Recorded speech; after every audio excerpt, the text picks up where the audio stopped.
Some killers don't wait in dark alleys. Some don't hide in the shadows. Sometimes, they simply catch a flight. Welcome to Mind of Murderers, the channel where we explore the psychology, the jealousy, and the hidden motives behind real-life crimes. If you're new here, hit that subscribe button and turn on notifications, because here, we don't just tell the story. We dig into the mind behind it. Tonight's case is a chilling tale of beauty, obsession, and jealousy, how a complicated love triangle escalated into tragedy. This is the story of 23-year-old Kayla Hodgson, whose life was stolen far too soon. The more investigators examined the apartment, the clearer it became this was not random. This wasn't a burglary gone wrong. This wasn't someone who wandered into the wrong place at the wrong time. This was targeted. Kayla's body lay just inside the entrance, but subtle details suggested she hadn't fallen exactly where the attack began. Detectives believed she had been dragged slightly. There were signs of movement, smears that didn't quite match a simple collapse. She had fought, and there was proof of that fight on her own hands.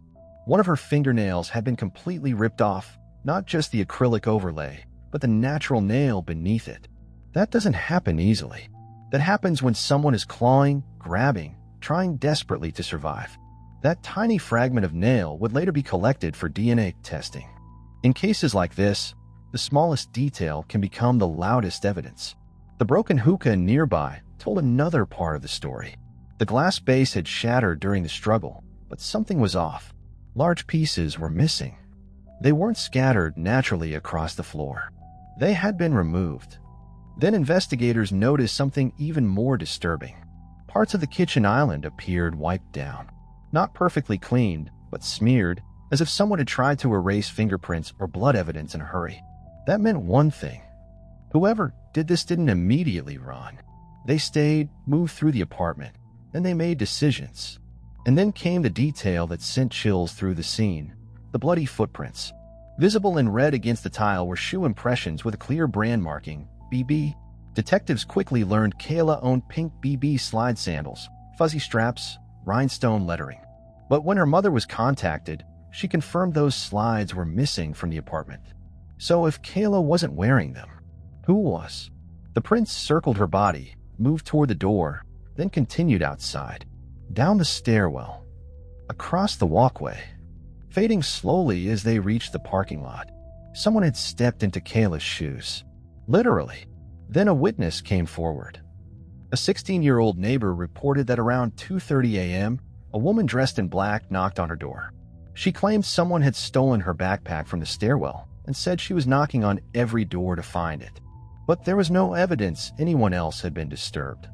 It felt like an excuse. Surveillance footage backed that suspicion. Cameras captured a woman in dark clothing and a Yankees cap moving through the building that night. And when cameras later caught her exiting, she was wearing different clothes, different shoes, and carrying a cardboard box. The violence inside that apartment was brutal, but the behavior afterward, that was controlled, deliberate. And investigators were beginning to realize this wasn't just a crime of passion. It was preparation meeting obsession. When detectives turned from the crime scene to Kayla's personal life, they weren't just looking for enemies. They were looking for attention. Because cases like this rarely come out of nowhere. They grow. Quietly. Gradually. Sometimes online. Sometimes through whispers and block numbers. At first glance, Kayla didn't seem like someone surrounded by drama. Friends described her as warm, loyal, and focused on work. She dated casually, but nothing serious. Nothing intense. But relationships are rarely as simple as they look from the outside. Kayla had been casually seeing Velt, the same man who found her. The complication: he had a girlfriend in New York. According to him, it wasn't serious. According to the girlfriend, it likely was. Still, investigators would soon realize that Velt wasn't the center of the storm. There was another man, Terrence, a New York realtor. Terrence told Kayla he was single. But that wasn't exactly the truth. He had an on-and-off girlfriend named Sakina Thompson.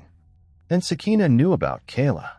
For months leading up to the murder, Kayla had been receiving strange phone calls, blocked numbers, long silences, then insults. sometimes breathing on the other end, sometimes direct accusations. The slang use felt very New York. At first, Kayla suspected Velt's girlfriend, but her best friend later remembered something that shifted everything. There had been an incident in New York months earlier. Sakina had shown up unexpectedly at a lounge where Kayla and Terrence were out. She wasn't dressed for a night out. She was dressed for confrontation, sweats, hair pulled back, focused. It was clear she wasn't there to socialize. She was there looking for Kayla. A fight didn't happen that night. Kayla avoided it. But after that, the messages escalated. Threats, jealous accusations. One message allegedly read, "If y'all really talking and hanging out, I'm not coming easy on either of y'all." And here's where it becomes important. Sakina reportedly had access to Terrence's phone. She monitored his conversations. She had even used his device to message Kayla before. Terrence had bought Kayla flights to New York. He ordered food to her apartment in Florida. That means her address was likely stored in his phone. And if Sakina had access to that phone, she had access to Kayla's home. What investigators were beginning to see wasn't just jealousy. It was obsession. The kind that tracks locations. The kind that checks phones. The kind that doesn't let things go. And if that obsession crossed state lines, then this wasn't a random act of violence. It was something that had been building for months. Once investigators began pulling travel records, the case took a sharp and unsettling turn. This wasn't a local dispute that spiraled out of control. This was something that crossed state lines. Flight data revealed that Sakina Thompson had booked a trip from New York to Fort Lauderdale on July 12, 2022. Her return flight was scheduled for July 14th. Kayla was murdered on July 13th. The timing wasn't coincidental. Detectives traced Sakina's movements after she landed in Florida. She stayed at a nearby hotel. She ordered multiple rideshares. But what stood out wasn't just where she went. It was how carefully she tried to hide it. Some of the Uber rides were placed through alternate or fake accounts, an apparent attempt to avoid leaving a clean digital trail. Still, investigators were able to reconstruct her movements, and those movements led directly to Kayla's apartment. Weeks later, when Sakina was arrested in New York with the assistance of U.S. Marshals, she had something in her purse that sealed the timeline, a printed receipt for the exact flight investigators had already identified. New York to Fort Lauderdale, July 12th to July 14th. When detectives showed the teenage neighbor a photo lineup, her reaction was immediate. She identified Sakina, 95% sure. The woman who had knocked on her door in the middle of the night. The woman in black. The woman who claimed her backpack had been stolen. It was the same woman seen on surveillance footage. The same woman who changed clothes before leaving the building. The same woman who carried a box out into the night. At the time of her arrest, another detail emerged. Sakina was 2 months pregnant. She pleaded not guilty, but she did not deny being in Florida. She did not deny going to Kayla's apartment. Her explanation was simple. She said she just wanted to talk, woman to woman. She claimed she had been blocked online and had no other way to reach Kayla. According to her, the visit wasn't meant to be violent. It was meant to be a conversation. But conversations don't require late-night visits. They don't require disguises. They don't end with someone dead. Investigators now believe the trip itself told a story. A flight booked.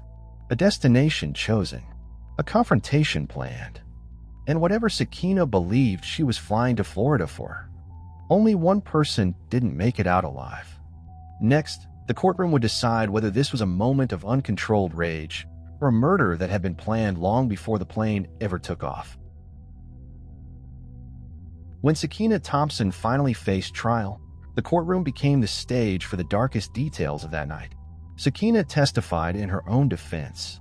She told the jury that Kayla had attacked her first, that during a confrontation, Kayla struck her with a hookah. The glass shattered, and she claimed it cut her across the stomach. In her testimony, she described a blackout. When she came to, she said she was standing over Kayla, holding a weapon. She admitted to other actions too. She confessed to cleaning parts of the apartment, changing clothes inside the unit, even putting on Kayla's missing BB slide sandals. She threw away evidence and left the scene. But prosecutors weren't buying it. They argued the attack was premeditated. Sakina had brought a knife, they claimed, and she had tracked Kayla, flown across state lines, and planned the confrontation. They painted a picture of obsession, jealousy, and preparation. Even though DNA under Kayla's fingernail didn't definitively prove Sakina's presence, the circumstantial evidence was overwhelming. The timeline was precise. Flight records, hotel stays, ride shares, and surveillance footage all aligned. Witness testimony confirmed her presence. Changed clothes, discarded items, and the missing shoes left behind painted a damning picture. After just 1 hour of deliberation, the jury returned guilty of first-degree murder. In December 2025, the judge described the crime as heinous, premeditated, and cruel. Sakina Thompson was sentenced to life in prison without the possibility of parole. The courtroom was filled with Kayla's family. Her mother, her brother, her aunt, and godmother spoke, describing her as a daughter, sister, friend, someone deeply loved, someone irreplaceable. Their words reminded everyone that beyond the headlines and evidence, a young woman's life had been stolen. Jealousy, obsession, and rage had intersected in the worst possible way. What had begun as quiet whispers online had escalated to murder, crossing cities and state lines. And yet, in the midst of grief, there was a measure of justice. The system had recognized what so many felt, that a young life, full of promise and love, deserved protection even after death. Kayla Hodgson's story ends in tragedy, but her memory lives on. A reminder that envy can fester silently, that obsession can escalate, and that sometimes the most dangerous threats come from someone who believes they are entitled. Kayla Hodgson was just 23 years old, a daughter, a sister, a friend, a young woman with her whole life ahead of her. Her family filled the courtroom during sentencing, a visible testament to how deeply she was loved and how many lives she touched. Jealousy can be quiet at first. It whispers. It festers. It convinces someone they're entitled to control another's life. And sometimes, it boards a plane. Sakina Thompson's obsession, combined with jealousy and rage, led to a tragedy that could have been prevented had the warning signs been taken seriously. But once the violence escalated, there was no turning back. As you reflect on this case, consider this. How often do small conflicts go ignored, letting anger simmer silently until it erupts? And how often do we underestimate the danger of obsession? If this story moved you, leave your thoughts in the comments. Do you believe this was premeditated from the start, or a crime of blind rage? Don't forget to subscribe to Mind of Murderers for more deep dives into real crimes, exploring the psychology behind the people who commit them. Until next time, stay aware, stay curious, and always look beyond the surface.